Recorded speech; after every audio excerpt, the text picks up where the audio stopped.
Man. All right, what's good? What's happening, family? Y'all know what it is, man. Black African Power, and y'all know how we do it. A well-organized lie, right, defeats a disorganized truth, man. Every time, we got the squad in the building, brother Ish. What's good, brother Ish? Peace, brother Ankh, and peace and blessings to you and all the viewers. Yeah, you know, I always appreciate you, brother Ish. Brothers and Jetty. All right, peace, Hotep, to all the viewers. Peace and squad. Peace to the brothers in the station. Go ahead. They cut hit you right off. Say it again, Jetty. Couldn't hear you, bro. Yeah, I'm just saying peace to the brother. Is giving the presentation. Peace to the brothers in the squad, and peace to all the listeners. Hotep. Yeah, and we got a special brother right here, man. Brother Ben, he's in Atlanta, man. He's helping out with the shoes, man. He's doing real good work. He's working his way in for real. He's just getting his scholarship together, like we all are. And he went on that trip with Aswell Quasi, and he is going to share this presentation. He has some real interesting things. One thing in particular that I'm really that kind of put me there in my mind was when I read The Destruction of Black Civilization in the chapter dealing with writing. Chancellor William talks about the Nubian temples with all this African writing on it, and it's so much distinctly writing that it wasn't Egyptian. And he talks about this, and he said, well, it hasn't been translated. So I think Brother Ben kind of tapped into that. Seeing is believing. So without further ado, Brother Ben, man, what's up? How you doing today, brother? I'm good, family. Black African Powers, Ben and JK, Black Panther. Great to be on the show. Yeah, okay, all right, man. Yeah, hit us with that presentation, man. All right, man. Let me set it up real quick. All right. You see it? You gotta put your screen on. No, I see. You see it? Yep, got you. Mm-hmm. All right. I want to start off by saying, all pictures and accounts primary evidence was occurred on the Kim New tour July 2015 with Master Teacher Aswell Quasi. If you ever want to be a part of this tour, I definitely recommend it. We went everywhere. We did almost everything, man. KimNew.com. So first I want to start off giving praise to the Master Teacher. Now let me go down to here we go.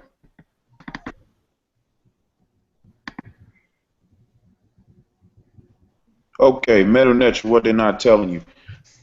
This particular rock is in the Nubian Museum in Aswan. This is pre-dynastic Metal Nature right here. You'll see right here in the middle is an Ankh. You see that right in the middle. To the right of that looks like a character like Ursa, but it's got legs, so we always know that means movement. It's kind of a man on the tail end of the rock. You can see his head. You can see his body right there. But the rest of the characters on here, they cannot decipher. They don't really know what it means. You see like the 3 points at the end of the rock, that usually means plural. They can't break this down right here. As we know in Metal Nature, if one thing's off, the whole thing is off. So they can't break this down right here. And they won't give it to the Cairo Museum. They kept it in Nubia, and I think they did that for a specific purpose. Because you can't take pictures in the Cairo Museum. They'll take your camera real fast. So right here is something that they cannot decipher or break down. That's why HMJ, they look familiar to you? Pull the picture up again. It's still up. Hold on. Hold on. Let me pull. Okay. Let me see. All right. The picture is taken from the side view. So whoever took it, did you take the picture, brother? I did. Okay. All right. Yeah, you took it from the side. I tried to stretch it out because I wanted the characters to be more visible. But I think I got a better picture for you. This is more of it right here, if you can see that better. I mean, it's still loading up. Okay, that was from the side also. No, this is from the front. No, what I mean is your camera is actually taken from the side because I recognize the sides. Like, for example, you see that squiggly line? It's like a zigzag. Right? I see it. All right. If you turn your head to the left, like you tilt your head to the left, right? That's a Okay. water sign, and the sign in front of it that looks like it's like a straight line and kind of like an axe or something, or like an upside down You L. talking That's about a the top or in the middle? no. Look, okay.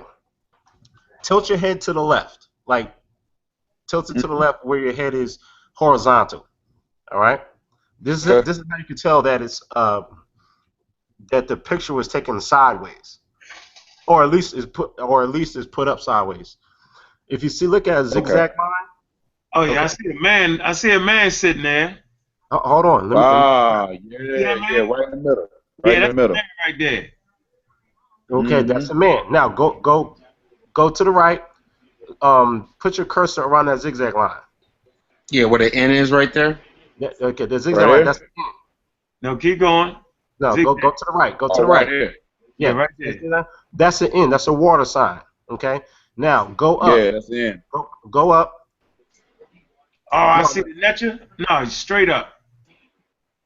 Like Oh, that straight flag. up. Okay. yeah, right. No, No, no. no. Come Down. down. Come down. It was right. It was right next to the water sign. Yeah, go down, go down, go down, go Right down. here? Nope, right Right there. there. Right there. That's the Netcher sign. Okay. This script. This is red. This is read from right to left. Now go down. Mm. Go down to where that bird sign is. All Yeah. right. All Oh, right. right there. Is Yeah. that the That's sign he tried to use for Israel, dude? no. Scratch that. Nope. That's a quail chick. Okay. Looks Oh, And like it. Yeah. yeah, that's a quail chick. So that stands for a U or a W. All right. Correct. Okay. Go up. Well, yeah. Well, really to the left. Go to the left. Keep going to where that man is. Go to where that man was that we looked at a second ago. Okay. Talking about right here? yeah. Yep. Okay. Now that is either used as a determinative, but it looks like it's used as a personal pronoun, like saying I or my, like Mm. my character. All right. Now go to the left to the next sign. It's like a straight line with like a V on the edge. Right here? That there is an F. That's a horned viper. Okay, which stands for F sign. Now Right. I'm not able because of the poor quality of the stone. I can't tell what the word is in front of it or above it, Yeah, but it looks me. like it may say something like his. So that's a masculine. It's saying something like, Mm. he is something, but I don't know what the noun or verb is in front of it because it's scratched out. Yeah, So it's a little damage. yeah. So at minimum, we can at least pronounce this stuff. You know. Mm-hmm. So it's not impossible. So it can be that can be read. Right. So, but go ahead, continue. But continue. I know you got your presentation. But go ahead. Now, if it can be read, that shit need to be read. We need to really break that down. Yeah, We can't do it. we need to break that down. Yeah, like Because again, they, a cause they lot of it. telling us they can't read that. They Well, telling us they don't know what who it told you says. that? Who told you that? The guys at the museum, they said the Egyptologists came down. They having a lot of trouble with this particular Uh-huh. stone and this particular stone that I showed in the beginning. They said that Right. breaking these glyphs down is giving them a lot of trouble. Okay. Now, here's the thing. The thing about Meta Nature is that it's one script, right? However, Mm-hmm. you can have different languages, right? But use the same script.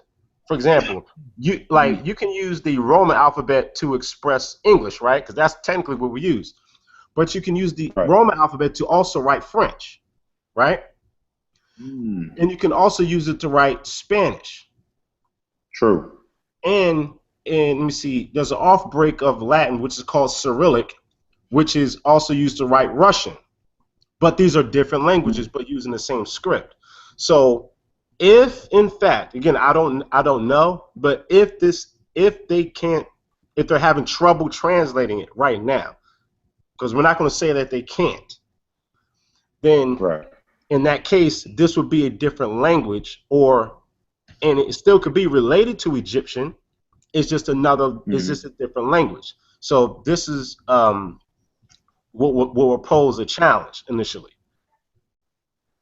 Does that make sense? Yeah, that makes perfect sense. So this could be a different African language, but because they're more familiar with Egyptian, right?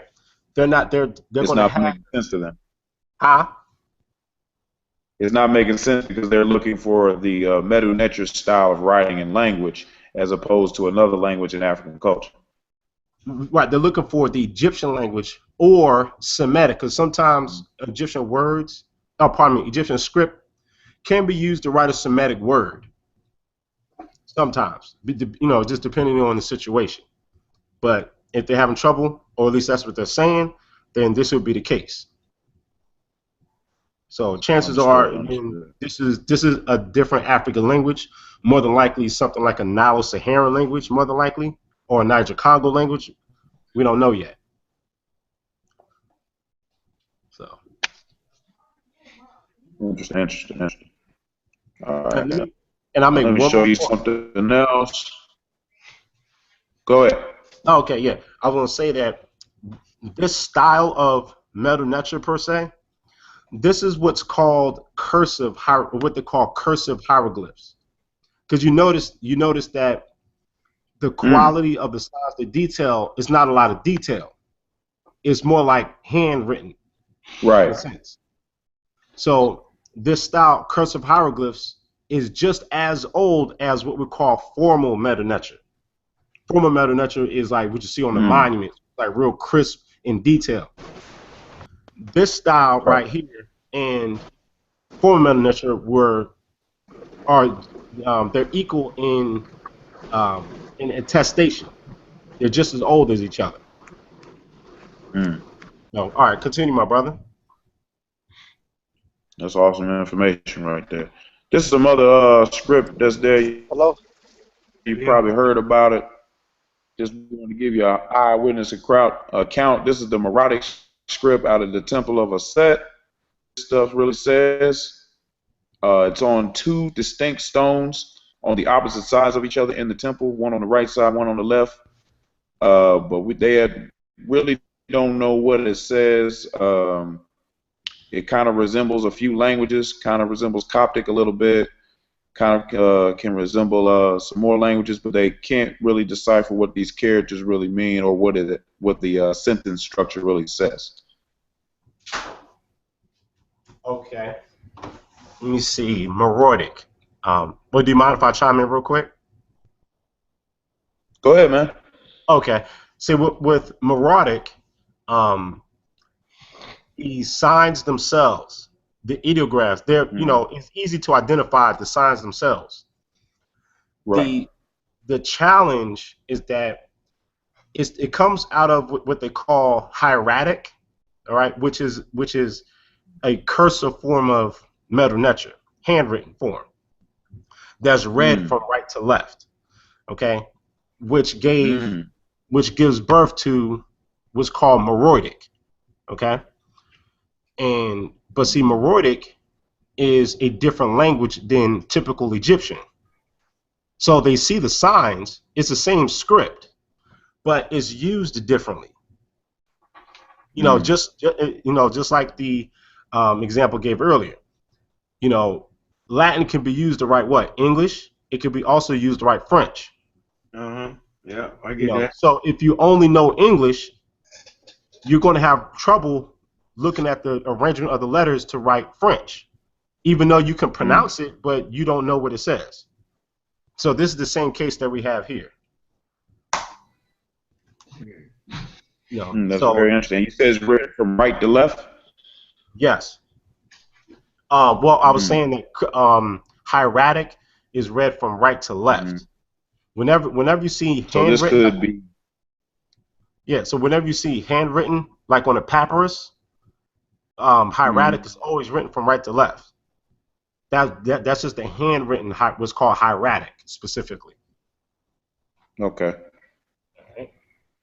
That's awesome. And this is another picture.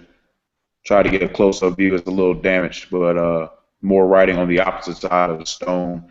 more of the erotic script. And again, they're having trouble deciphering, wondering what it says.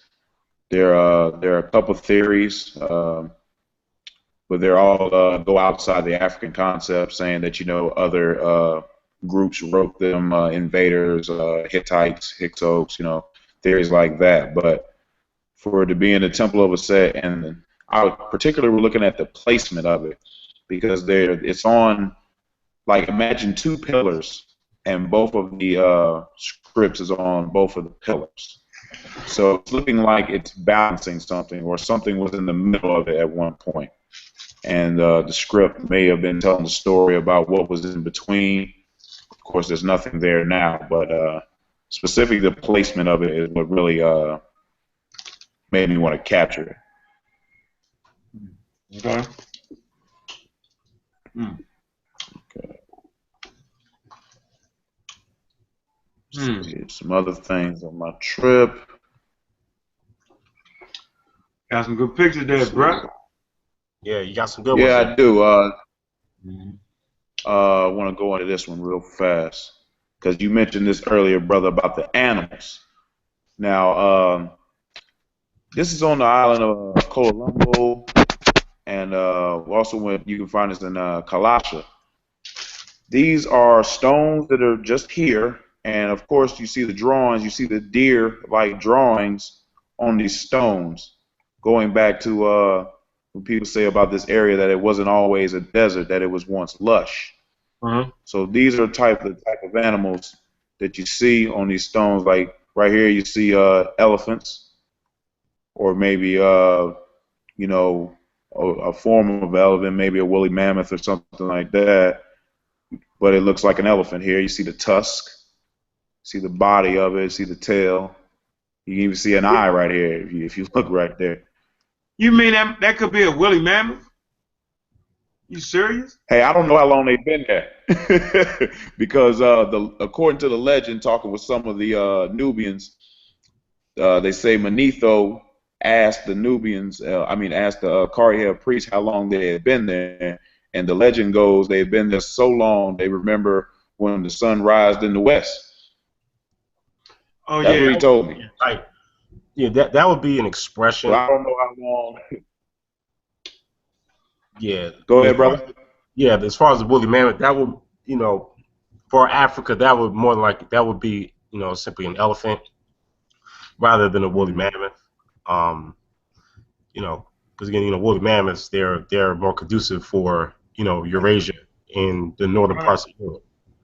But for the hot climate, bare skin. Definitely, because that fur will tear them up. So it's an excellent point. But that's a good. You got a good picture there, man. That's a good one. I try to capture everything, brother. It's once in a lifetime trip. Yeah, I agree. That was a good photo right there. Yeah. Yeah. Good job. Right here we got what may be, a bull or something like that. You see the horns, see the body. Nice. And these are just on stones. I mean, these stones are out in the open. They're not in a temple, or they're not concealed. They just seem to be placed kind of like the stones in Netaplaya when they're just out there. These stones were just out in the middle of basically the middle of nowhere. They're just here and with animals drawn on them.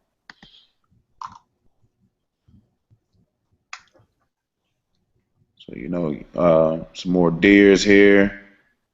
That would be. Some of the stones have men on them. Mm-hmm. Like right here, if you look closely, these kind of look like camels or some type of animal, just being drugged through the desert maybe. But some of the stones have men on them that are kind of like, they're tenders or something like that. Uh-huh. But the stones are very interesting, that they're just here and there's no temple around them. There's no cover. There's no concealment. They just kind of place them in the middle of everything. Yeah. Now, as far as the deer-like creatures, those would be more like antelopes. Those would be antelopes. Okay. Let's go back to those real quick. So you're talking about these right here would be antelopes. Yeah. Right, because we're talking about Africa, so yeah, they have to be antelopes. Yeah, or at least your species very related. Hmm. Hey, you still got black. Sheesh. Absolutely. Hey, still got black.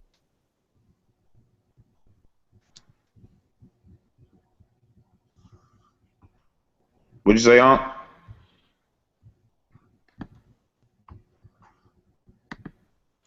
I think Brother Ong needs to reconnect. Oh, okay. Okay. Go to something else interesting real fast. Where is it?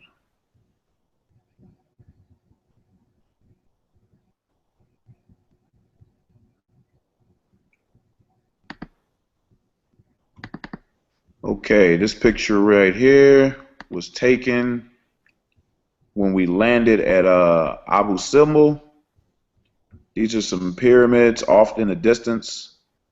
According to the Egyptologists in the area, there's over 110 pyramids that have been confirmed. But these are some pyramids they're not counting because they're natural mound pyramids and that they weren't constructed.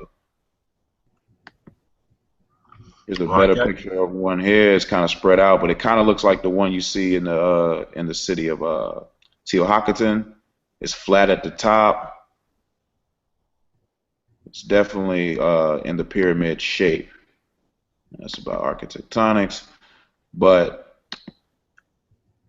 looking at these pyramids, I kind of thought that they may have drawn these pyramids for inspiration for the true pyramids that they built in Lower Kemet.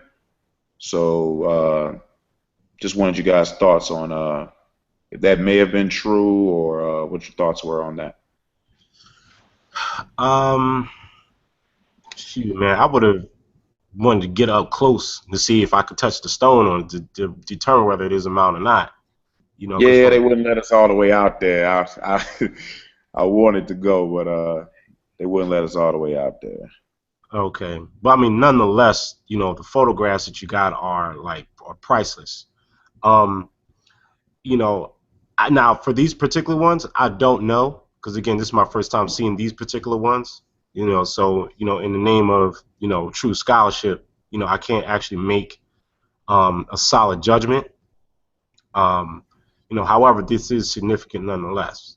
And it does stand to reason that mountains are in part used as inspiration for pyramids. You know, Hmm. so in that part is a good interpretation. There's other inspirations for a pyramid, but definitely mountains, are a significant inspiration. And this could be, one, but again, I'm not going to say definitively. Hmm.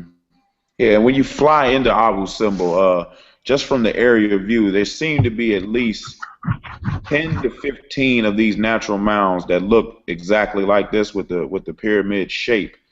So when Uh you're huh. flying in, it kind of, I thought my mind was playing a trick on me because I'm like, man, all of those look like pyramids, but you don't hear about any pyramids in Abu Simbel. So I'm like, okay, I'm tripping. But when I got on the ground and saw these, I was like, well, maybe I'm not.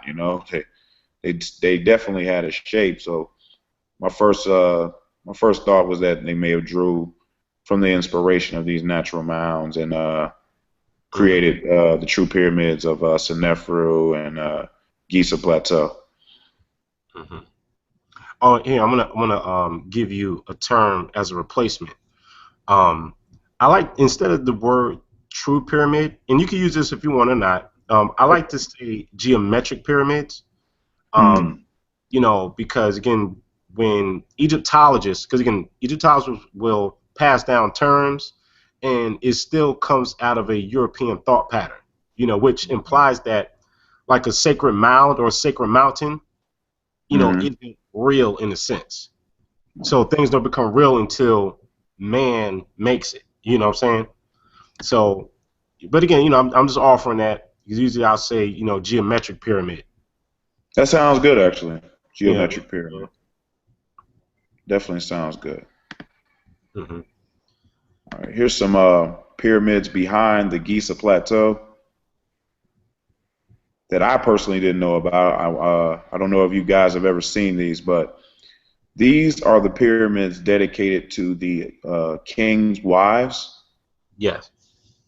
And I really didn't. I've never heard anyone talk about them, so had to capture them. And apparently, there are about 2 to 3 behind each Great Pyramid, and they're dedicated to the king's wives. So I think Mm-hmm. that says a lot about the royal family structure and the kingship of the Nasuts of that era. Mm-hmm.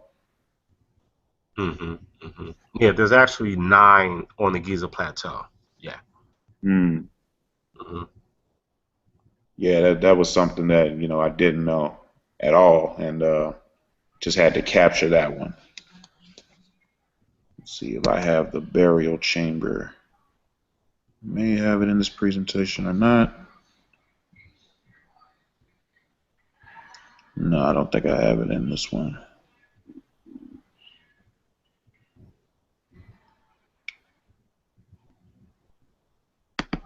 This is the controversial. I'm sure y'all being Amun Ra Squad, y'all broke this down before, but this is the controversial glyph in Yeah. the Temple of Aptu of the helicopters and everything else. So I just wanted to show people the whole glyph. You only get this part on usually. So I wanted to show people that this is a tiny bit of a larger glyph instead of thinking that this was all over the temple. And they don't really give us a clear visual to the rest of the temple. So I wanted to show people that this is just a tiny bit of the script and it's been damaged. Mm-hmm. We don't know what was here, and we can speculate about these figures, and they look damaged as well. So just want to give people the entire glyph instead of just a portion of it. Yeah, and that's significant that that you noticed that the damage. Now our good brother Wu Jiao, he did an entire report on this. In Mm. fact, go do a circle around what looks like a helicopter. Right Yeah, there. That's right actually there. no, at the top, or it looks like a Oh, right hover. there. Yeah, right there. That's actually an elongated hand. That's a hand. Yeah, and actually, Ashwa Kwesi told me that he, Oh, okay. in his scholarly opinion, thought that was a hand. Yeah, that's a hand. And that's the thing, when you actually can you read the signs, etc., then you'll recognize, Mm. oh, that's a mistake, you know, or somebody carved over it, and then Mm-hmm. over to the left a little bit, you know, that's a quail chick, and that Mm. half sphere, okay, that is a loaf of bread. And below that, those 3 lines below it, that's supposed to be 3 strokes, representing plurality. You know, but there's a lot of Mm. mistakes on there, so that's why it looks like discombobulated. In fact, if you go all the way over to the right, past the breakage, keep going. Right, okay, Mm. right there. See, okay, now you see that vertical bar thing right there. That Right. looks like a Netra sign with mistakes on it. But see that part, that picture right there, that's not you. That's usually not included in the whole Correct. extraterrestrial stuff. Correct. And So there's that's why mistakes I all captured over. the entire glyph Yeah, to paint a picture because people are getting a misrepresentation because all they're giving you is this blown up. right. Yeah. So you're thinking this is large somewhere on the temple. So when I walked in, I was like, "That's it? That's what people are raving about?" Yeah, exactly. And honestly, the Netroglyph that I just pointed out, that's the first time I've seen that. Oh, really? Yeah, that's the first time I've seen that. And by first glance, I could tell the mistakes on it by first glance. Hmm. And again, and that's why we have to have people in our circles who can actually read this stuff. You know what I'm saying? So Right. that we can demystify the hype-nitis. Yeah, Yeah. the pseudos, they come they come with the the tank and the hover pad and the helicopter, and I'm like, you talking about people that were invaded a lot. Yeah, yeah. I mean, come on, man. They had tanks and helicopters. Don't you think they would have used them? Yeah, exactly. This is the this is the close up of the horoscope and the astrological sign.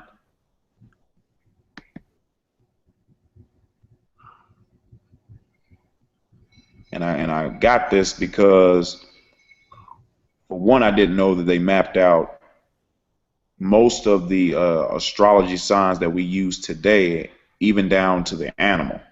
Mhm.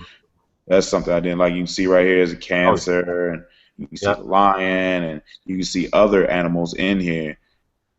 So when they took astronomy or astrology from Kemet, they even took the astrological signs. Mhm. That's something I didn't know. And if you the calculation that they make for one great year, the 26,000 years, is Uh-huh. actually right here on this temple. And there's a writing system on the back of the temple, and it actually is 26 on the back, Yeah. 26,000 years. Mhm. If you go 'Cause- into the, I'm sorry. Go ahead, brother. So when people talk about how old Kemet is, and they start us out with the 5,000 years, so how did they map this out? Yeah. If you go to the book, I think it's Introduction to African Civilization by John G. Jackson. Okay. In that book, he has a section where it's being explained why, how, and why the zodiac signs and the houses only make sense when judged from the Nile Valley. Hmm. In fact, do you have that book? I do not. I'm gonna have to pick it up now that you say. You say it's by John G. Jackson. And what's the title? Yeah. Introduction to African Civilization. I'm gonna type it on the side for you, so you don't have to. Okay. You can look at it later, or whatever. So when you get the book, inbox me, hit me up, and then we can walk through it, and then we can Okay. put pictures up of these signs, and then we can read from the book, and we can walk through it step by step, and that way you can see it for yourself. Awesome. That's definitely awesome. And here's a better view of the astrological signs. I mean, you can literally look in here and find your sign wherever you were born in these glyphs. I mean, it's something amazing to see up close. Right. And of course, in the corner here, you see Heru holding the entire scope, and hence the term horoscope. Hmm. Yeah, I was definitely impressed by that.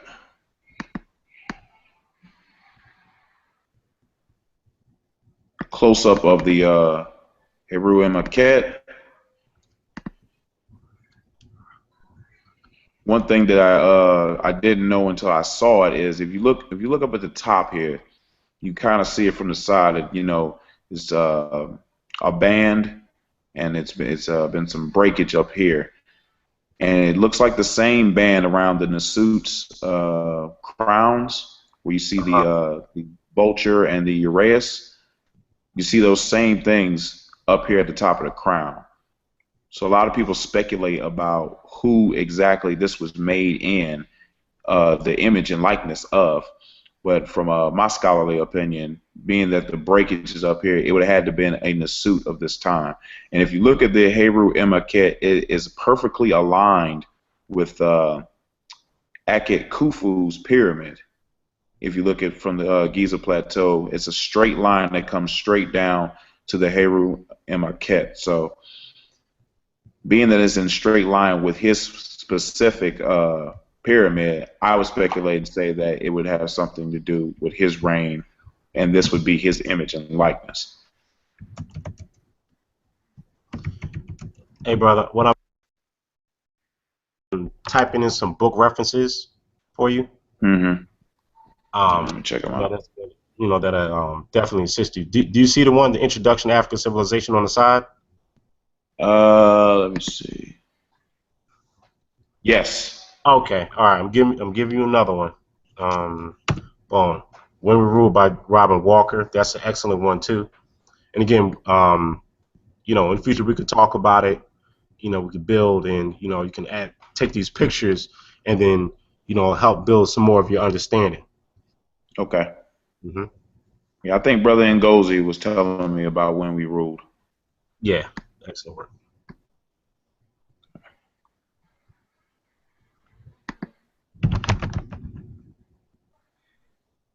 Let's see what else. What else? What else? What else? What else?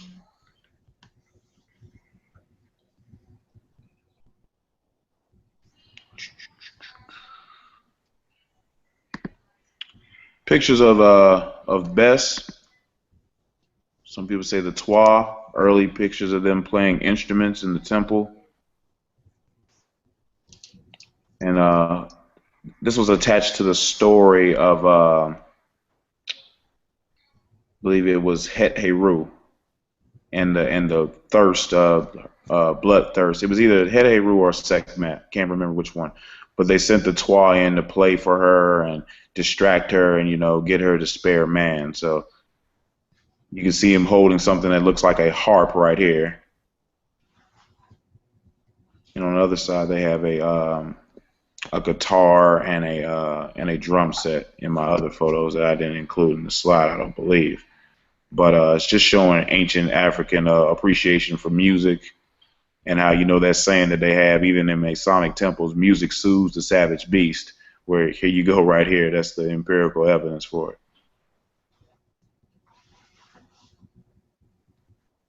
All right.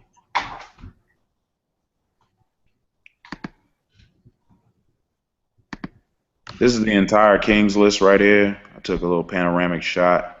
Word. Yeah, as you can see, some of it is damaged. Some of it's been hacked out. But for the most part, it's still intact. Starting with Narmer over here. And, you have Seti One right here, the young Seti One right here. And his father walking through all the 2,000 plus years of history that's on the wall. Hmm. Well, if I may, when you go over to the left where you see the father. Mm-hmm. Yeah, so that's Seti the first, and the child, the young boy, that's Usamat Ra Satep Ra Mary Amen, as Ashar Okay, so Khayat. I had that balance. I had Yep. that backwards. Okay. Yeah, that's all right. It's all right. That's all right. That's why we study together. Um, Now the first king that's listed, Mm-hmm. even though that's equated with Narmer, it actually says Meni or Mena, which you Correct. can attribute to be the same person. So when you actually look at the glyph, it actually says Mena. Yes, it does. Yep. Yep. But as far as the same person, you're definitely correct though. So that's the first time I actually seen a panoramic. I always seen it in flat picture sections. So that's a good shot, brother. Yeah, I had to take the panoramic view, man, because you're not gonna be able. It's a wall like right back here, and if you back up on that wall, you're only gonna get one section of it because it's so long. So it'd be best to take a panoramic shot. So that's what I try to capture here. Yeah.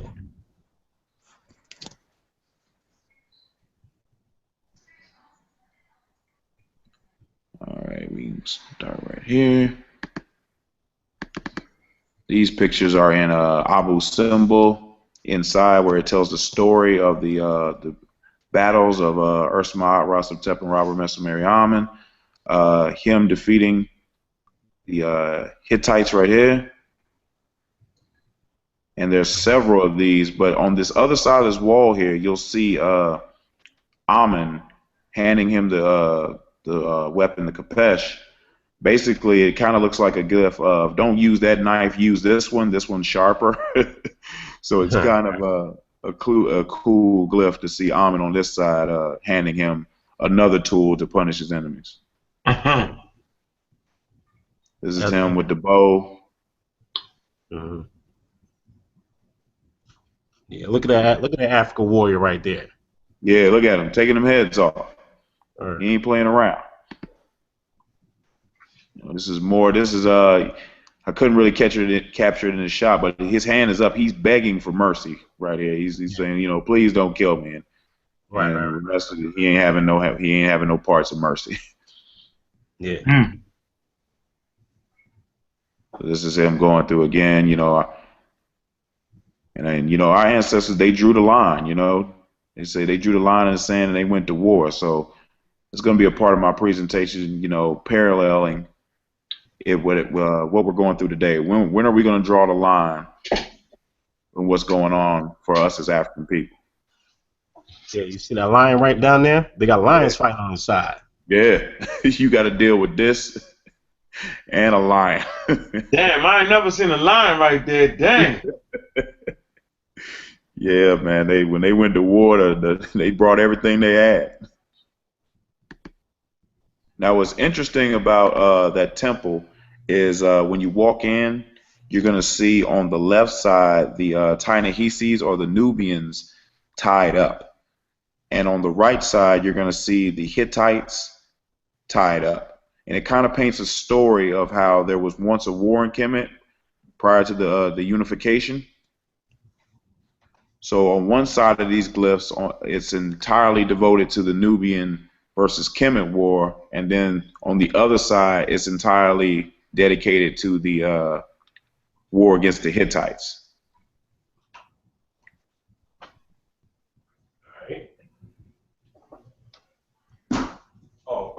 One quick thing. I want to point out that the Hittites, right? Basically, they're Turks. They're from Turkey. Correct. All right. And the Hittite language is an Indo-European. So Hittites are Indo-Europeans. They're not. They don't speak Semitic. So this is a different. This is a different group. Even though they band with Semitic speakers, whatever. But as far as geography, again, these are Indo-Europeans. Yeah, that's important context right there. This is an early depiction of Ma'at. This was actually in the Nubian Museum as well, and you can definitely see how the picture here is different from what you would see in other parts of Kemet, but this is the version that they had in the Nubian Museum. So I thought that was important, to see how they got better with their glyphs over time, and the detail, it was more detailed and things like that. It's interesting. I was listening to a lecture by Dr. Clark where he was talking about the history of the Zulus, right?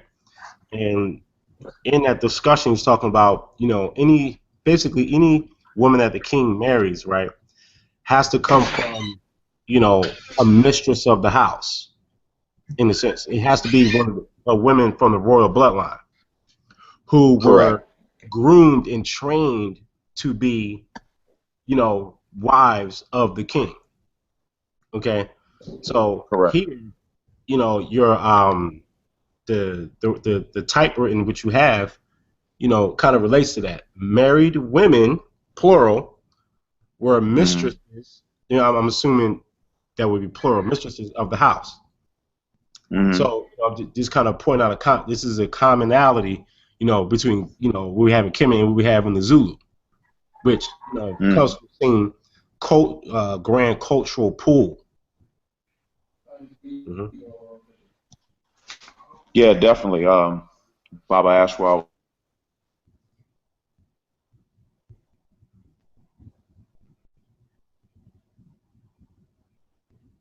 That's a concept, is not in our society today, but we would look at this as derogatory, the term mistress, but our ancestors looked at it as something totally different.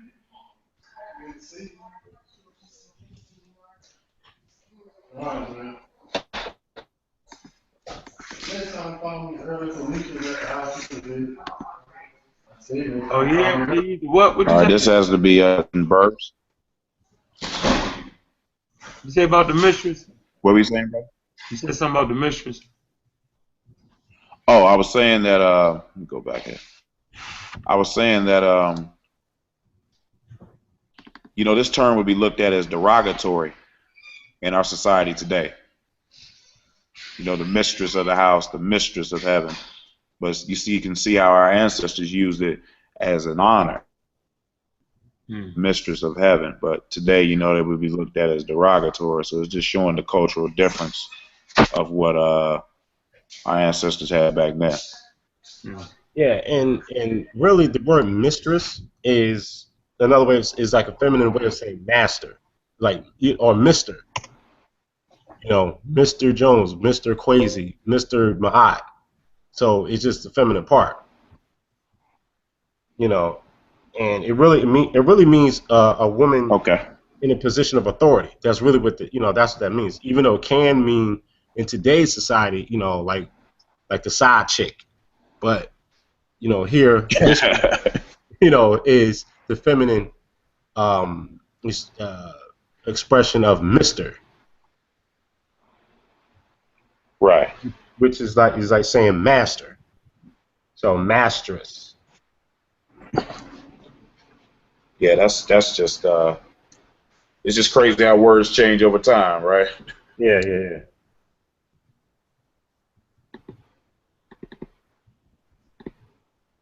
Okay, this is the glyph of the virgin births, an example. You know, they only tell us about Heru being of a virgin birth, but this was common in Kemet. So I wanted to capture this specific glyph right here, Amen feeding the Nasut the key of life, and that every Nasut had a spiritual father. So that's where the concept, virgin birth, we related to Jesus Christ, but this is common in our ancestral culture.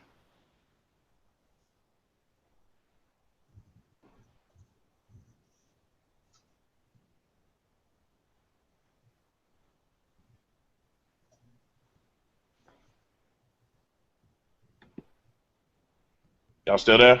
Yeah, I'm Yeah. right here. Yep. All right. All right. Let's see, man. Going the wrong way. One thing about the step pyramid, they're renovating it right now. So that's where you see all this other things at the top. They're trying to renovate it. They're trying to prevent it from collapsing. Apparently there was some damage done to it, so they're trying to make sure it doesn't collapse. So that's why you see all this other stuff around here right now. And to the side over here is an interesting figure. They have this hole, and you look into the hole, and in the hole is Zosher, and he's looking back at you. How they did that, I have no idea, but it's actually a real hole, and you look at it, and the Nasut Zosher is in there, and he's looking back at you. Okay. This glyph has to do, let me pull it up real fast. You see the various colors of the red, white, and blue everywhere. With the Sabu Septa, or the Sirius B, having to do with its rising. It's first becoming red, then color white, and then blue. So that's kind of suggestive, but just wanted to capture this so people can understand that we had a concept of stars and what they did in space before any telescopes or anything like that. All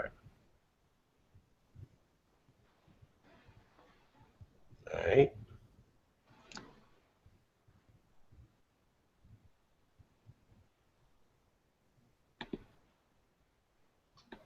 Do. This having to do with the Nasuts and the Queen authority in Kemet. You'll see a lot of these pictures like this, and there's always the Queen touching, or the Naseet touching the Nasut. And as it goes, she's the source of his power. So you'll always see her touching him in some kind of manner on all of these monuments. And of course, you'll always see the left leg forward here or slightly forward. The Nipsey Amsu, trample out evil so your heart may go forward. on every single monument where there's a depiction of them. So that's a common theme in Kemet that I think is important for us today, so we can start venerating our women as our source of power in the home, as in the family structure. Mm.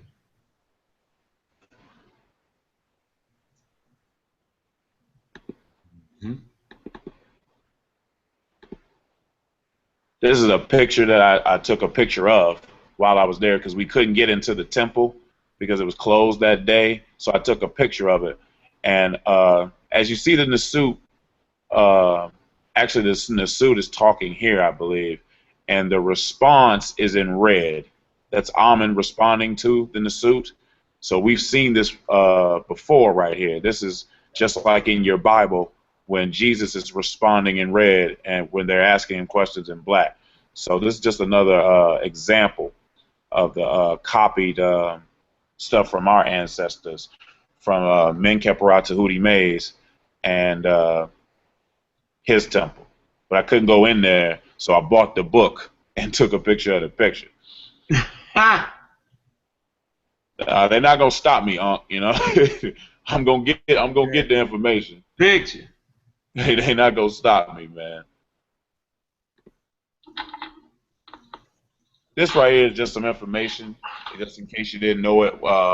According to the archaeologists in the area, when they removed King Tut's from his tomb, you know, he was intact, but somewhere along the way, his penis was stolen. And to this day, his penis is gone from his sarcophagus. So we don't really know what happened to his penis, but we know how sick our oppressors can be. So who knows what they did with that penis. As back in ancient times, mummies coming from Mamma Mia, where they actually prescribed mummies to people and patients. So we don't know what they did with one of our Nasut's phalluses, but we all know their nature, so it's no telling.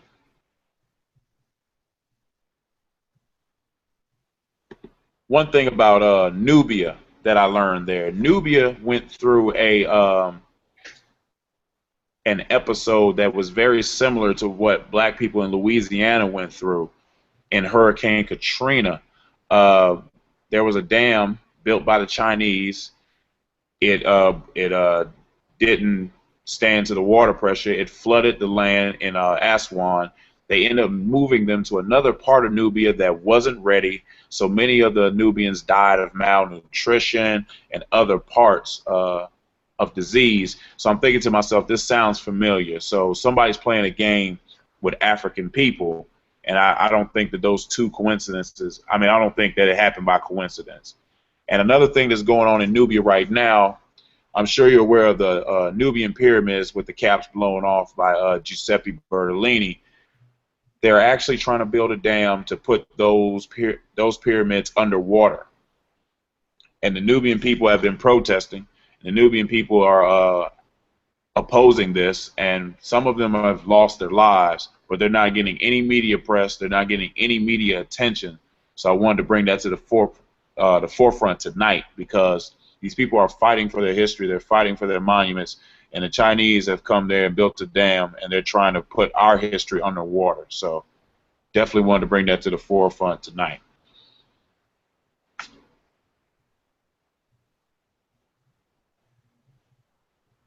You know what? I have some other pictures that I want to show you guys.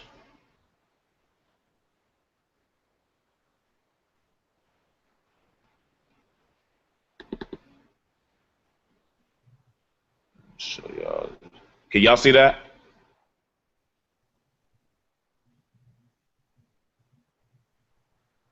Hello? Yes, sir. Yes, we can see. Yes, sir. All right, this little girl jumped in my arms when I was at the Nubian village. And why I'm bringing up this point is the village has been ransacked. Talking to the elders, the European women come visit this village, and they come and they take the African men away. They take them back to Europe to basically have babies. And that's been going on in this village they say for about 10 years. So this little girl right here was very excited to see a male presence in her village. And if you believe it or not, this little girl is only 2 years old that I'm holding right here. So that Black African power is definitely surging through her. Yes, indeed. Yes, indeed. That's a wonderful family photo. Yes. All right. Let's see what else we got here.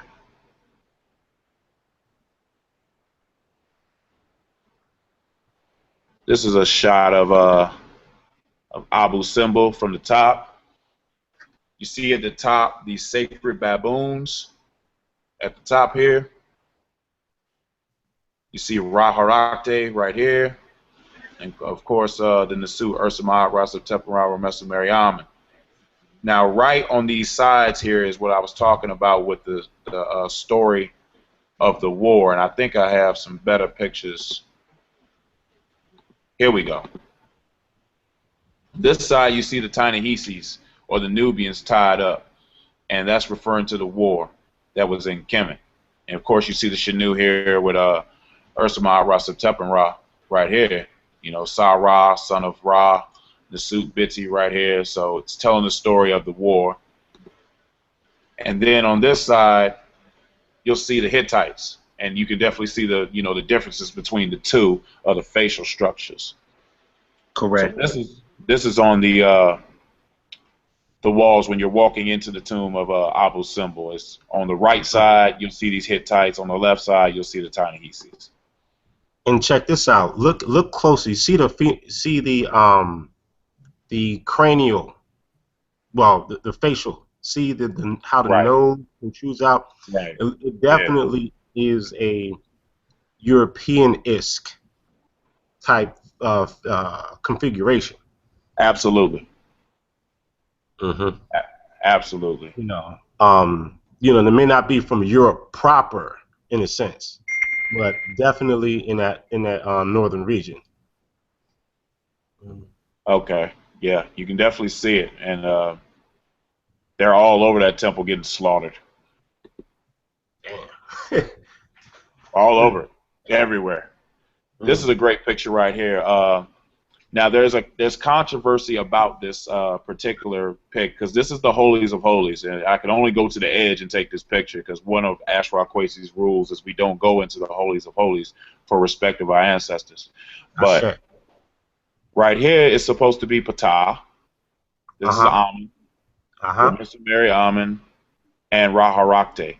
Now the controversy is this temple had to be moved because it was in the middle, basically, of where the ocean is now. So when they moved it, we don't know. Some people say the light shined on all four. Some people say that it's not shining on Ptah for a reason because he's the creator of light. So that's the controversy right now between how this picture looks. Well, think about this logic. If it was moved, right, and we can't actually make the judgment of where the light was supposed to shine. Right.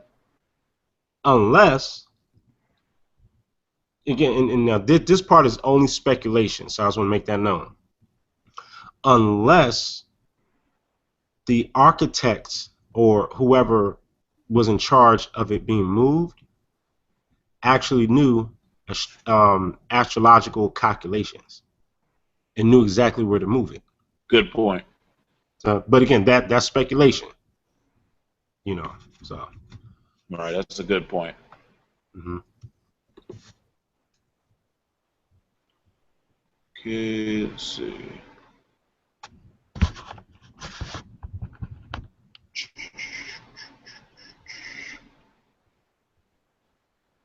Oh, this is a picture that I took. There are these little spots in the temple where the light shines in, and it'll illuminate your whole body. It's like the sun is coming in. So this is a picture I took here. It'll just illuminate everything that you have on. I see them Garvey colors. Oh yeah, red, black, and green all day, man. Happy birthday to Marcus Garvey. This is his birthday. No doubt.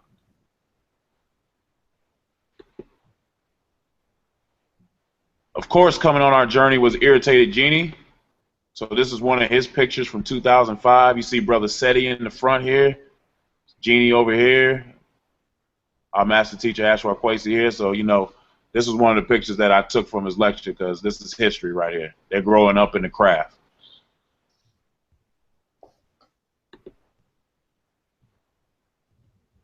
These pictures are a little strange, but I took them because they're all over the temple. They appear to be trees or something like that.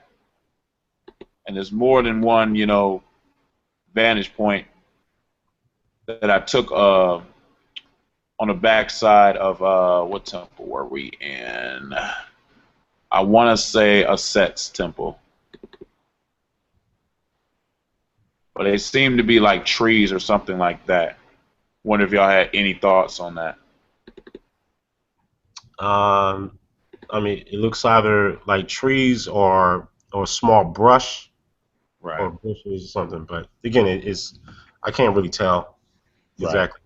Right. But All right, hey Ben. What's happening? Where you at? I only promise, fellas, we're gonna do that for an hour. Where you at? Hey man, I understand, brother. I know it's late, so if y'all got to break out, I definitely understand. Yeah, we could do a couple more, man. That's fine. Yeah. All right.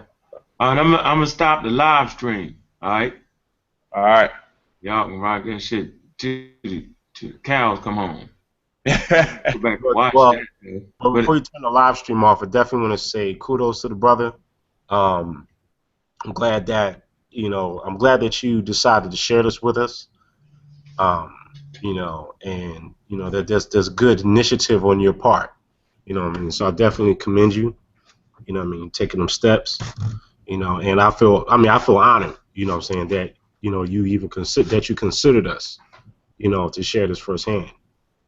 Well, brother, and Uncle tell you that I've been working overseas in places like Saudi Arabia and Afghanistan for the last couple of years, and I've been watching you guys ever since then. So I definitely respect the scholarship. I appreciate the time that you guys put into it to put out real, accurate information. I appreciate learning the language, and I've learned so much from you guys. So I wanted to bring something back that you may not have seen, some tangible, credible evidence, so we can further the knowledge of our people. Word up. Yeah, that's key. Go ahead, Brother Ish. Yeah, I also want to say thank you as well, Brother Ben, for sharing the knowledge and the information with our viewers and with us, and we humbly say thank you for that. No problem, brother. Anytime. I'm planning on going back every year, so I'm gonna try to bring something back every time. Yeah, Ben, I appreciate you coming through, man. As a matter of fact, I appreciate all your help this weekend, which made the the sale of the sneaker, you know what I'm saying, very, very productive, and is getting out there in the public. I appreciate your continued work in the community, just stepping up like you have, man. And so it's very, very important to have brothers and sisters that step up and don't just talk the talk, walk the walk. And you definitely one of those people, man. I'm looking forward to see you do your little lecture, Professor Griff. I'm gonna be there and support you. You know what I'm saying? Like you support the squad, man. And thanks for bringing back that primary research, brother. I'm a raw squad up. I'm a raw squad up. I'm a raw squad up, man.